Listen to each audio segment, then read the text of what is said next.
The Trump White House had to be one of the messiest workplaces in America.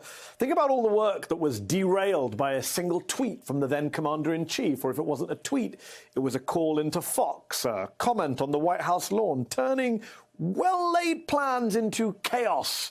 That's how the Trump White House worked or didn't work. So you could be forgiven for thinking that Trump's rhetoric about the election of 2020 was also off the cuff, spontaneous stuff from the then president. But a central theme from the presentations at the January 6th public hearings, the January 6th committee public hearings, is that for once Trump's rhetoric was deliberate, for once he actually seemed to be following a plan.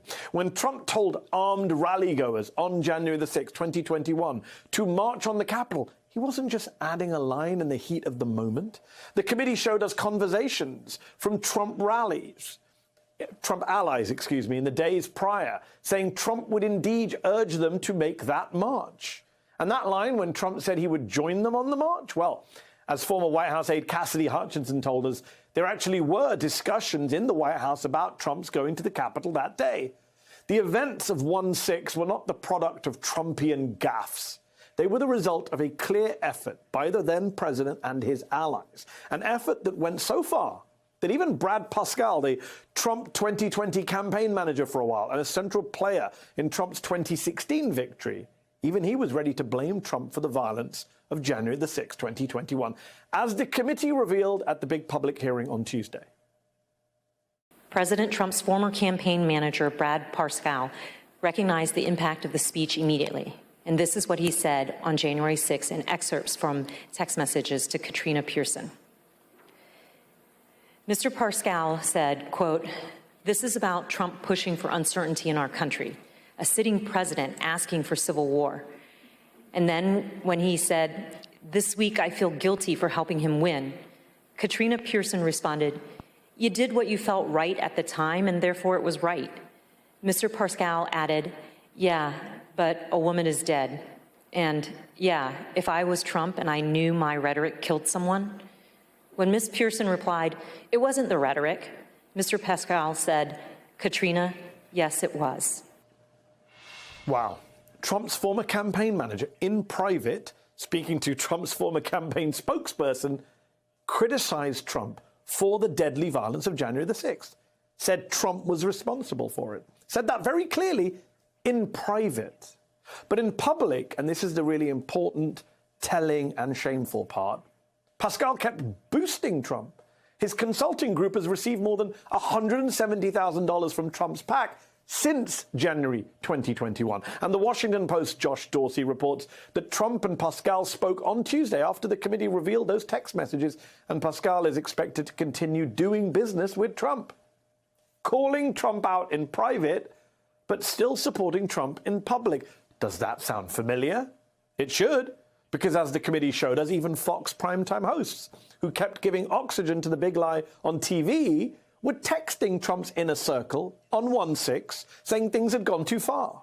And remember, those leaked recordings. Remember those leaked recordings of House Republican leader Kevin McCarthy after the insurrection, when he said to colleagues that he was going to press Donald Trump to step down. Here is a reminder. The only discussion I would have with him is that I think this will pass, and it would be my recommendation we should resign. That's what McCarthy said in private about Trump. But in public, after 1/6, he sought to undermine at every turn efforts to investigate what happened, efforts to investigate the attack on our Capitol. We're learning a lot from these hearings. One recurring thread is that Trump's allies was saying in private what any fair and reasonable observer would say, that Trump was responsible for what happened on January the 6th, 2021. But in public, they obstructed, obfuscated, gaslighted, and even mugged for the camera at Mar-a-Lago.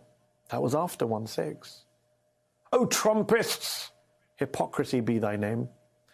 Joining me now, former California Democratic Senator Barbara Boxer. Thank you for joining me. Let me start by asking you this.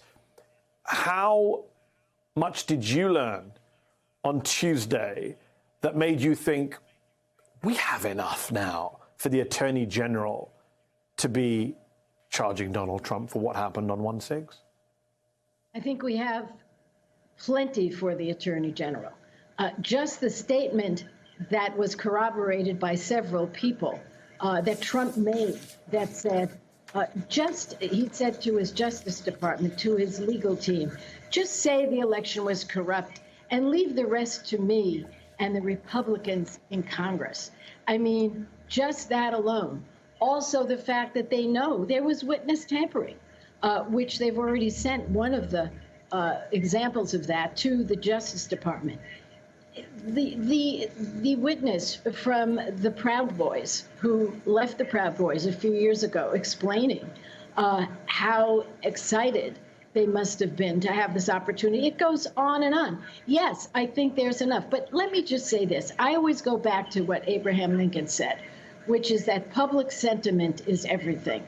To me, as someone who was elected 4 times to the Senate and 5 times to the House, and before that, the key thing for me always was, what do the people think? Because all the pundits said I was going to lose every single time. And I managed to win because I had this relationship with the people, to the voters. And now we are seeing this public sentiment change in a good way. So to me, that's the key. I think the committee's phenomenal. I can't say enough about it.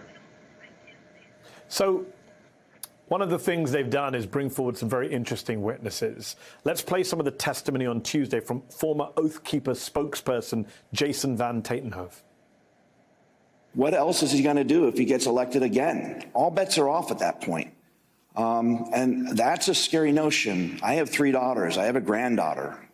And I fear for the world that they will inherit if we do not start holding these people to account. Why does it feel like a former Oath Keeper seems to understand the gravity of this moment and what needs to be done than Attorney General Merrick Garland? Oh, I don't think you could say that about Merrick Garland at all, because we already know that they have set up a grand jury. They're going after Eastman. Not Eastman, help me, the guy that he wanted to put in as acting Attorney General. Jeffrey Clark. Thank you so much, Jeffrey Clark.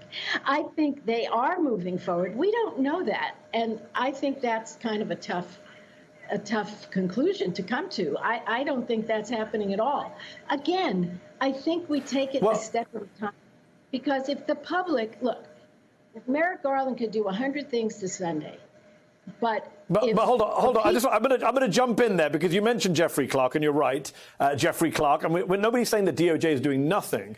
But if you take, for example, New York Times reporting from earlier this week, it's become clear that the department was not focused on Trump himself. They have been avoiding Trump's name in meetings. They didn't even know of the existence of Cassidy Hutchinson and her testimony until they watched it at the 1-6 hearing. And I'm not the first person to point out that the rather small, under-resourced congressional committee that is the House 1-6 committee really shouldn't be able to find out more and do more investigating than the United States Department of Justice. Okay, that's a fair point. But you have me on the show to tell you what I know. I don't know what's going on inside the Department of Justice. And I think a lot of people were surprised when there was this FBI raid on this guy in the middle of the night. They didn't even give him a chance to put on his trousers. So they have a grand jury, and we just don't know what they're doing. I also want to make this point. There are many cases, including Watergate, okay, where congressional committees led the way. That's part of the way we run this country. We have all these different ways of approaching a criminal action, and this is one way. And just as in Watergate, people didn't come out before. They came out when the committee said, tell us the truth. You're under oath, you tell the truth. It's ugly. Should they have come out before? Oh, my God, yes. If you're in the middle of a It's interesting you mention about things coming out before, because you mentioned you love the one, you can't say enough, you don't have enough praise for the 1-6 committee, you said, and I agree with you. They've done a fantastic job over 18 months. But we've learned so much, and I have to ask, how did none of this, okay, I accept, they had 18 months, but some of this should have come out in Trump's impeachment trial. I can't stop thinking about how Democratic Senator Chris Coons knocked down the idea of witnesses, reportedly, because senators wanted to get home for Valentine's Day. At the time, I thought that trial was inadequate. Now I know it was inadequate, given how much we've learned about what happened on 1/6, and it didn't even make 1% of it didn't get into that trial. I think that's a reasonable critique. I really do. And it is a matter of people focusing. And that's why this committee is so critical. And by the way, if it were up to the Republicans, there would have been no committee. And a lot of praise has to go to Nancy Pelosi, who stood up to them when they wanted to put Jim Jordan on there. And we know Jim Jordan and a lot of these guys were at the White House conspiring with the president. Look, yes, there's a lot still we have to learn. When the president said, leave it to me and Republican members of Congress, I want to know exactly what Republican members of Congress they're talking about. Because if they were part of all of this, they really may face criminal action in the states and in federal courts. Not to mention the fact that the House can and should discipline its members and can kick them out.